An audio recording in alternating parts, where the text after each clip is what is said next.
Hey guys, it's Tim Miller from the Bulwark here with my buddy Andrew Egger, who writes our Morning Shots newsletter. Subscribe to this YouTube feed and go to thebulwark.com to get his newsletter. He wrote this morning about the breaking news that Donald Trump has decreed, King Trump has decreed that Joe Biden's preemptive pardons for the January 6th committee members are, all caps, void, vacant, and of no further force or effect because they were apparently signed with an Autopen.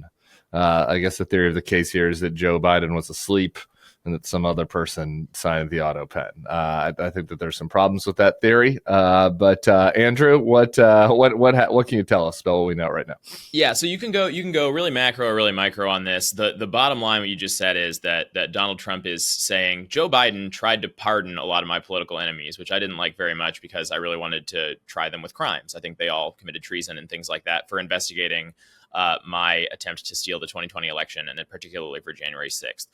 So what Biden is saying, or what Trump is now saying, is, and this post is, he posted it on Truth Social in the wee hours this morning, about 12:35, and it really is kind of an amazing post because it's like 6 conspiracy theories all rolled up into one. He's saying, one, Biden appears not to have signed these things physically himself. That is possibly true, by the way. We can talk a little bit more about that if you want, but presidents do sometimes use what's called an auto pen to sign various things that come across their desk. Did you know this about me, Andrew, that I was the auto pen signer for the governor of Colorado in the year 2001 when you were still in diapers? Is that true? Oh yeah. Back then we had a thing where it was like a machine. It's gotten a lot fancier. And it's this massive machine. You put your foot on the pedal like it's like a grand piano, and then the little pen would come out and go. And yeah, I wasn't the auto pen signer for like official pardons, but for low level memorabilia and stuff like exactly. That. Yeah. Anyway, yeah, right. And that's constantly done by the president's office pumps out tons of that stuff for like people who like collect presidential signatures and things like that, whatever. But it is also occasionally done for like high level official business. I mean, President Biden and President Obama and President Biden. Thought that was an intentional joke at first. It's early. Both it's those Monday guys, morning. our last 2 Democratic presidents, have both signed not just orders and pardons and things like that, but laws with an auto signature. And in fact, under George W. Bush, he sought from the Justice Department some guidance about whether that was legal. And the Justice Department in 2005 said, yes, the president can designate an aide to sign things for him. And that essentially has the same effect as law. So thus far with the auto pen, that's kind of the small thing here. That's the justification, right? The big thing is that Donald Trump, one, falsely accuses the January 6th committee of having committed crimes. Two, falsely accuses Joe Biden and the people around Joe Biden of pushing these things out without his knowledge, without him even knowing that it was happening. Days after he physically gave Liz Cheney and Benny Thompson the Presidential Medal of Freedom, or I forget if that was the exact medal, some very high. I think it was not that one. It was he gave them a very high presidential honor for their work on that committee.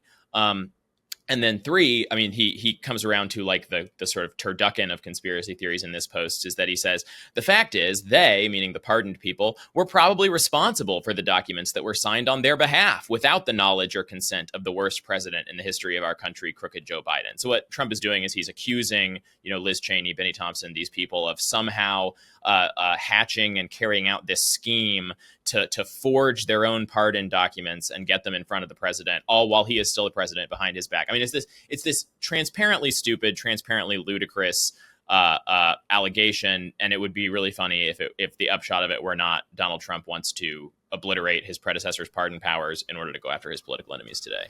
Yeah, he gave Liz Cheney and Benny Thompson the Presidential Citizens Medal.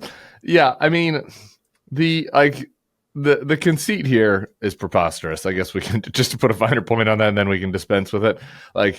This was obviously a massive, back and forth throughout the transition, whether Joe Biden was going to pardon these people. And this is not like some random drug crime person like at the bottom of the stack of pardons. Not that I'm accusing Joe Biden of absentmindedly pardoning people, but who knows? You could at least listen to that argument.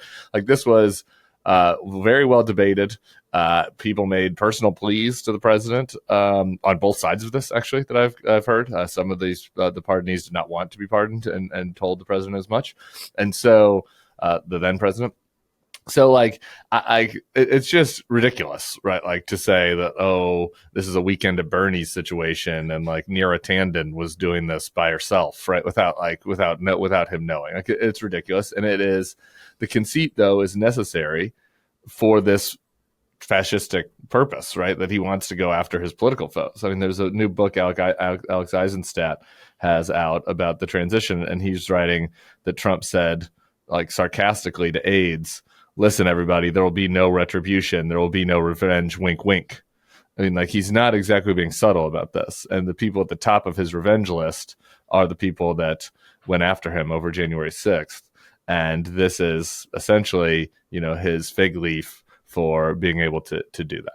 This is one of those Trump stories, right? I mean, these come around all the time where Trump is like, actually, I get to do whatever I want today. And the reason is because of the Foreign Enemies Act of 1798, right. Or this weird loophole about the Autopen, where everybody kind of has to scramble and be like, oh, what is the deal with this? I mean, like this, the Autopen has not been a major locus of controversy because nobody's tried to pull this shit off before, right? That Trump's trying to do today. So we were kind of looking into some of this stuff this morning, writing the newsletter, and the question was kind of like, well, has Trump used the Autopen much? Like is this a thing that he occasionally has done? Which really the answer seems to be no. He very rarely availed himself of that during his first term. And it's kind of funny because, like, when you think about it, has there ever been like a human being who likes signing his own name more than Donald Trump? I mean, exactly. Like he lives to write that big Sharpie signature down on any piece of paper in front of him. It's like the idea that I feel like the idea of using an Autopen that any president would is kind of like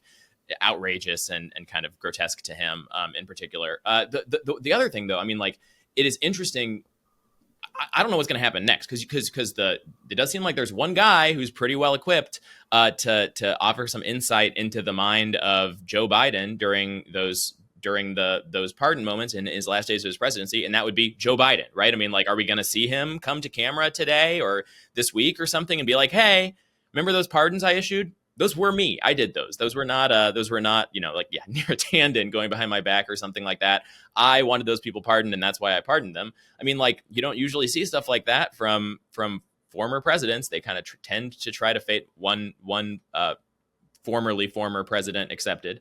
They usually try to kind of fade back and be apolitical and just kind of tend to their legacies and stuff. But I mean, it really kind of seems like we should see Joe Biden speak to this, because this is a really, really aggressive, like, insanely destructive move, and it's something he has some knowledge of. Yeah, and unfortunately, we'd have to actually see him. Like, I don't think sending a tweet would really solve this, because then people would be like, "This, the person that did the Autopen also did the tweet." Right? I mean, it's the identical. And look, like not to like totally absolve Joe Biden, because like if he had not been such a like rictus corpse of a person that they tried to cover up for that stuff for a long time, like I feel like this stuff would not land as effectively as it does, but also we're way past that. I mean, yeah, like, I mean, who cares? Like, they would just make up something else. I mean, look, there's nobody with less love for the way that President Biden acted in 2024 than me, but like, come on, this is ridiculous. Like, they would, prop up some other fucking excuse by which they could do this, some other reason why they didn't have to follow the law. I mean, that is your whole point. Like, this is not the only example of this that we've seen, right? Like, there are all these ludicrous, rationales that they provide for doing whatever Donald Trump wants. Kim Whaley is a legal analyst for us. Said this morning, which I think is right. Like, no matter, like, even if this is ridiculous on its face and it's going to get dismissed in any court, like, the process is the punishment, kind of, for Trump. And I'm sure Trump would love to see these people go to jail, but they didn't do any crimes, so that's going to be pretty challenging for him unless he wants to just become full Putin, which I think is probably not on the list for 2025, but TBD down the line. But the point that Whaley makes is that this will now lead to an expensive legal battle, and like and that there will be damage already done to these folks. I mean, the ones that are in Congress probably less so, but like particularly to the ones that are, in private life and that were like just kind of doing their jobs. One thing that kind of tripped my mind this morning is it really made me think back to like all the people who, especially in Trump's first term, used to be like, oh, you people who want to say he's like a neophyte fascist or something like that. This like guy with these authoritarian aspirations. Like, that's so silly. Like, he's such a silly man. He's so goofy. He's so unserious, all of that stuff. And like, he is a silly man. He is goofy and unserious. His post last night was goofy and unserious. Like it was like performance art, the way he was like attaching, like bolting 9 different conspiracy theories together to like make this argument and stuff like that. It was kind of funny, but like a goofy, unserious guy who is like willing to just wield every arm of the state he can like get his little fingers on with no pushback from anybody. Like, that's an authoritarian, and you can do a lot of damage despite being that way